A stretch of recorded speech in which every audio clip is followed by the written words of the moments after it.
పులివెందుల శాసనసభ్యులు జగన్మోహన్ రెడ్డి గారు ఆయన చెప్పిన ప్రధానమైన అంశాలని మొట్టమొదటిసారి ఆయన కాగ్ రిపోర్ట్ అనేటువంటి దాని గురించి సీరియస్ గా తీసుకున్నాడు. చాలా సంతోషం. ఒక్కసారి చరిత్రలోకి వెనక్కి వెళ్ళండి. మీ గురించి ఇచ్చినటువంటి కాగ్ రిపోర్ట్ చదువుతా, భారతదేశంలో ఇంత దరిద్రమైన కాగ్ రిపోర్టు ఏ ప్రభుత్వానికి కూడా రాలేదు. అట్లాంటి క్వాలిఫైడ్ రిపోర్ట్ ఇచ్చినటువంటి ఘనత మీది, మీ ప్రభుత్వాన్ని. ఏమని చెప్పాడైనా, దాదాపు 48,284 కోట్ల రూపాయల గురించి అసలు అకౌంట్స్ అనేటువంటివి నాకు చూపించబడలేదు. అసలు 48,000 కోట్ల రూపాయలకు సంబంధించినటువంటి ఎంట్రీలని బ్రిటిష్ కాలం నుంచి ఎస్టాబ్లిష్డ్ ట్రెజరీ ప్రొసీడింగ్స్ ని కాదని బ్యాక్ ఎండ్ లో సిఎఫ్ఎంఎస్ కంప్యూటర్లకు ఎంటర్ చేయబడ్డాయి. దీనికి నేనేం చేయజాలను, దీనికి సంబంధించినంత వరకు నేను చాలా క్వాలిఫైడ్ రిపోర్ట్ ఇస్తున్నాను అని మాట్లాడాడు.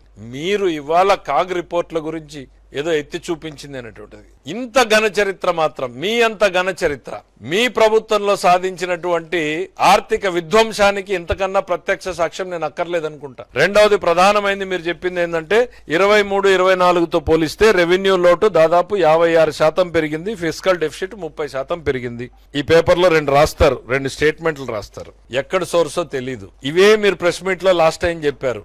సరే ఏదోలే, ఆయన పేపరు ఆయన ఏదో చెప్పుకున్నాడు అని చెప్పి కావాల్సిన వాటికి సమాధానాలు చెప్పాం. అవే తీసుకొచ్చి బొత్స సత్యనారాయణ గారితో కౌన్సిల్లో చెప్పించే ప్రయత్నం చేశారు.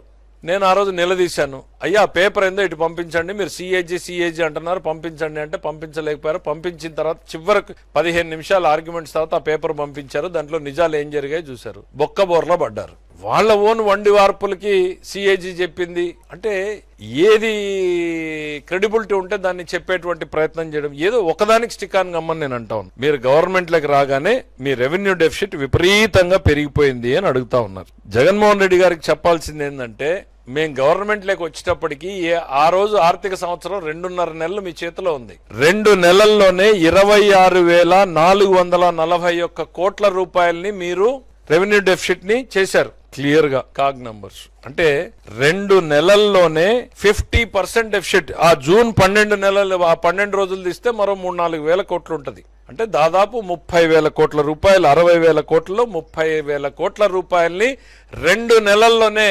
చూపించినటువంటి ఘనత మీది. రెవెన్యూ డెఫిసిట్ కారకులు మీరు. మళ్ళీ ఆ బురదను తీసుకొచ్చి మా మీద వేసేటువంటి ప్రయత్నం చేస్తున్నారు. దాని పర్యవసానమే ఫిస్కల్ డెఫిసిట్ కూడా పెరగడం అనేటువంటిది. ప్రభుత్వం నెట్ బారోయింగ్ సీలింగ్ ని పదే ఉల్లంఘించింది అనేటువంటిది. What is net borrowing ceiling? Simple, సామాన్యుడి భాషలో నేను చెప్పదలుచుకున్నాను. రాష్ట్ర ప్రభుత్వం ఈ సంవత్సరం ఎంత అప్పు తీసుకోవచ్చు అనేటువంటిది అనేక కారణాలని, ఫ్యాక్టర్స్ ని కన్సిడర్ చేసిన తర్వాత మాకు నిర్ధారిస్తారు. మా జిఎస్డిపిలో 3% ఇస్ ది లిమిట్. వాళ్ళు రాసుకున్నారు, ఆ ఫిగరే ఇందులో రాసుకున్నారు. వాళ్ళకు ఓన్ అసెస్మెంట్ చేసేసుకున్నారు. 24-25లో మీరు 17,000 కోట్ల రూపాయలకు మించిందా లేదా నేను చెప్పే లెక్క అవద్దు, జగన్మోహన్ రెడ్డి గారు చెప్పే లెక్క అవద్దు. ఇందులో ఒక సింపుల్ రూల్ ఉంది. నెట్ బారోయింగ్ సీలింగ్ ని నేను ఎప్పుడైతే ఏ సంవత్సరం అయితే దాటుతానో, మార్చ్ 31 నాటికి నేను పొరపాటున 1,000 కోట్లు 2,000 కోట్లు దాటాను అనుకోండి, ఆ నెక్స్ట్ ఫైనాన్షియల్ ఇయర్ లో నా లిమిట్ ని కట్ చేస్తారు. అంత మేరకి సింపుల్ స్ట్రైట్ ఫార్వర్డ్ ఈక్వేషన్.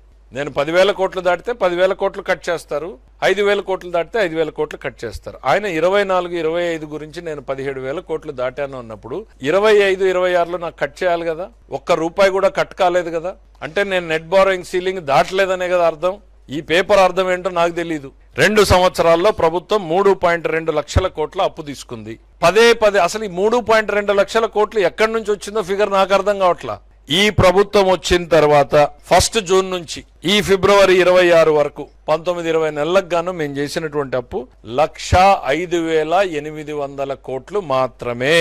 పదే 3.2 లక్షల కోట్లు అప్పు చేశారు, 3.2 లక్షల కోట్లు అప్పు చేశారు అనేటువంటిది. దీన్ని పట్టుకుని 3.5 లక్షలు, 3.20 లక్షలు రోజుకో సంఖ్యను చెప్తా పోతా ఉన్నారు. మీరు అడిగిన ప్రశ్న ఏంటి? On budget, of budget borrowings. ప్రభుత్వానికి ఉన్నటువంటి బారోయింగ్స్ శాసనసభకు చెప్పినటువంటి 60,485.41 కోట్లే. మీరు ఆ రోజు అసెంబ్లీకి వచ్చి అడుగుంటే ఆన్సర్ కూడా వచ్చి ఉండేది. 60,000 కోట్లకి 81,082 కోట్లకి తేడా ఏంటి అని అంటే, ways and means advance 13,419.30. It is a ways and means advance, it is not a borrowing. Price stabilisation fund కి 300 కోట్లే కేటాయించారు పంటల్ని కొనుగోలు చేయడానికి అనేటువంటిది. సరే 300 కోట్లే కేటాయించాం, కానీ ఎంత ఖర్చు పెట్టాం? 1,200 కోట్ల రూపాయల పైన ఖర్చు పెట్టాం. కేటాయింపులకి మా ఖర్చుకి తేడా ఏంటంటే we are committed to the farmers. 1200 కోట్లు, మీరు 7,000 కోట్ల 5 ఏళ్లలో కేటాయింపులు చేసి 700 కోట్లు కూడా ఖర్చు పెట్టాల. మీకు మాకు కంపారిజన్ ఎట్లా?